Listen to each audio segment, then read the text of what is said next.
इतना दिन आ गए चली 2 रुपया कमाई जे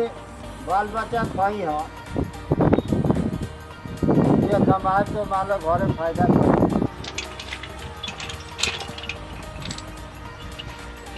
बाबू खेलो तारो लो आकि झगड़ा करो तारो लोग हाँ तो खेलियो लो हम जाता नहीं सेठ जी के यहाँ कोनो काम धंधा पूछ के कमाए दाल चावल लिया तो खाई जाई ठीक बा हाँ झगड़ा वगड़ा मत करियो लो ठीक बा जाई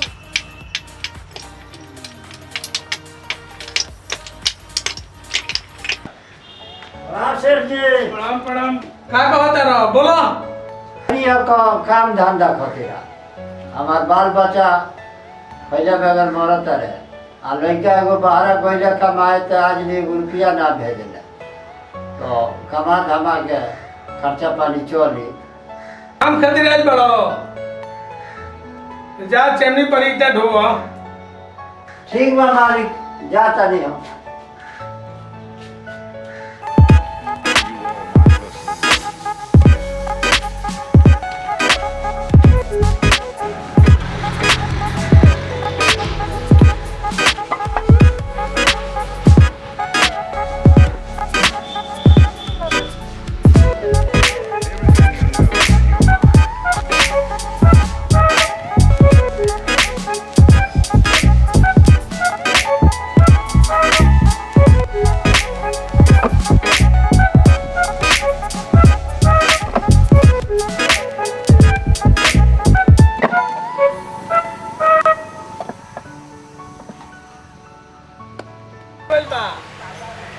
डायरी में लिखले बनी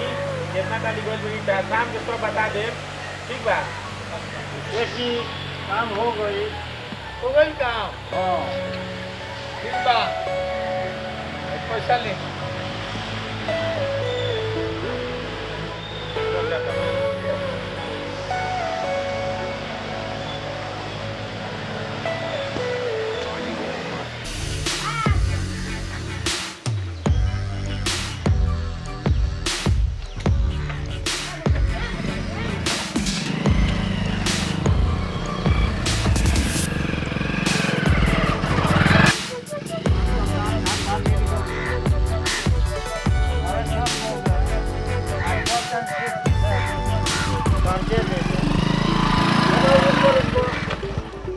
बाबू तार चाचा कहाँ बने ए चाचा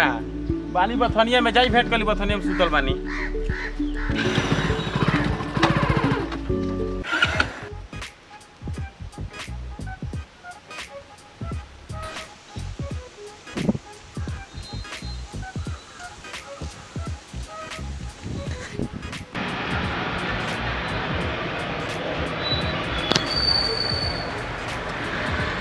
कहो आज के नहीं आज बड़ो सेठ जी काम धंधा कोनो चलते नहीं है एगो लड़का हा तो बाहरे बा तो कुछ पैसा हमरा के दी थी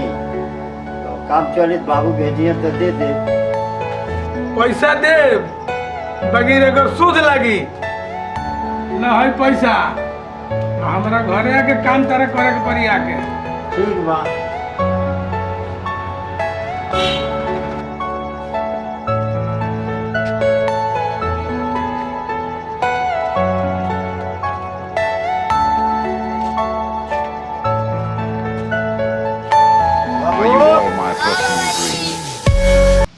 बोलो लो एजा बैठल बनी सन आवर लो है ना आओ तनी बैठल बाबू खैला हलो ना 2 दिन से इन भूखे बानी सन ओ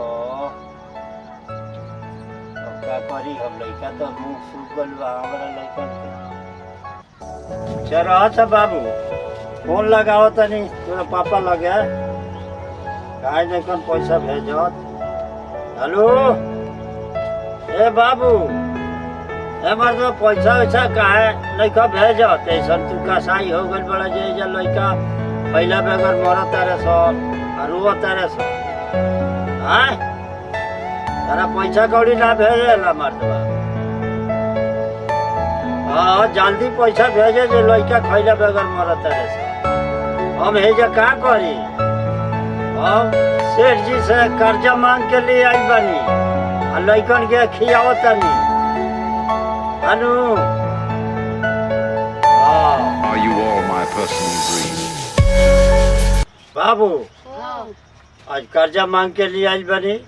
खूब बढ़िया से तालू के बनाए खियाए ठीक बा हाँ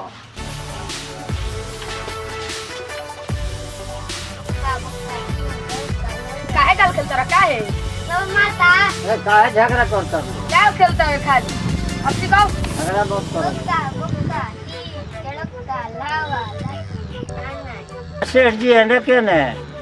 का हो बड़ा तेजी में आके चाचा से पैसो मांग के लेके गइल आ कहल कि कामो करे माँ के आ कामो ना कइल आके कहियो एकरा बाद से ई का बोला पैसा टाइम से देबो ना कइल हैं का हो दे दो पैसा ए सेठ जी लड़का हमार भेजे ला पैसा तो दे दी सेठ जी 4 दिन के और जमरे दू से 4 दिन 5वां दिन ना होके के चाहिए कह देते नहीं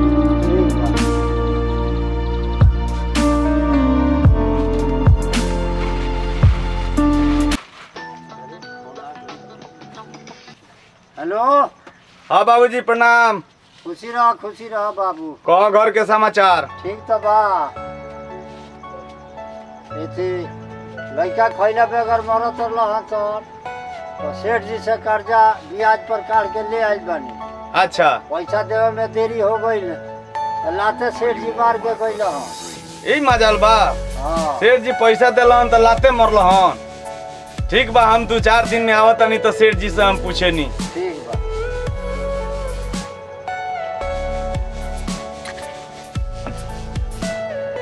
Everything you know.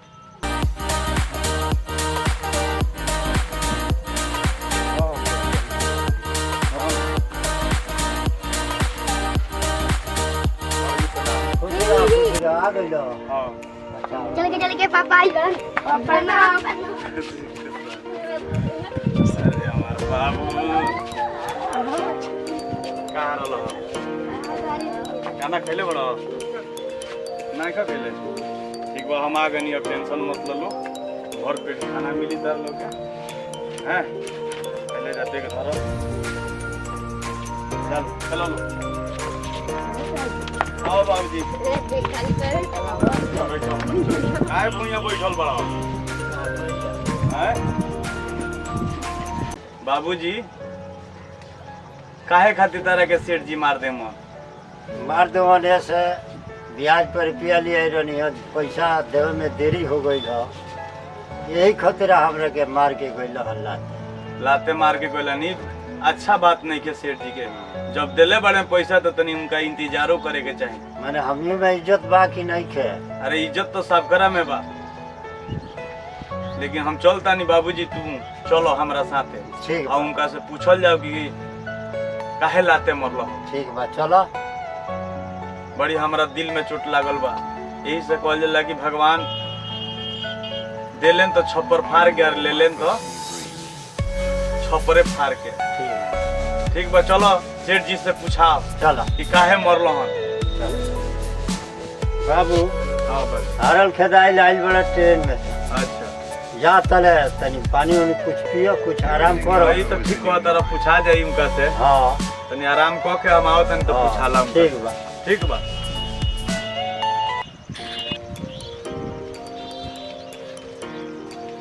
का हो तारा बुझात नहीं के तारा कितना ले टाइम दिया अरे बाबू काहे इतना चिंता कइले बानी पैसा आइल बड़े बाबू हमर दियाई बुलाइए अपने बाबू के हम बोलावो तनी हे पहले है कलर छोड़ काहे हमारे बाबूजी कलर धरता रही ये तार लइका हुआ हाँ तहार बोकला झारे सन ये सिन करे के मरनी हमरा चाचा से पैसा लेलन ब्याज पर आइन के टाइम दिया इरला 4 दिन का 5वां दिन हो गई आ ना देलन ओइ से मरनी है पैसा दिले बाड़ी तो इज्जत से मांगिए पैसा तुमने का बेइज्जत कर देनी है सर ना कोई हो तार बोकला झाड़ के एक बार अब धो दे सन हमार बेटा आ गइल बा नहीं फिर मैं पड़ो पैसा ना देबो त ना बोली लो हाँ, तोर पैसा- बाबूजी हई हमन चाचा हमन अगर जी इनका कालर में हैंगे हाथ लगा के आ कहीं तो का तोरा बुझाई बहुत हमरा खराब लगी खराब लगी तो ते हमारा बाबूजी के काहे थी कइलियो तो पैसा दे त का मार भाग मारी मारी मारी मारी मारी दुआर पर आके दुआर पर आके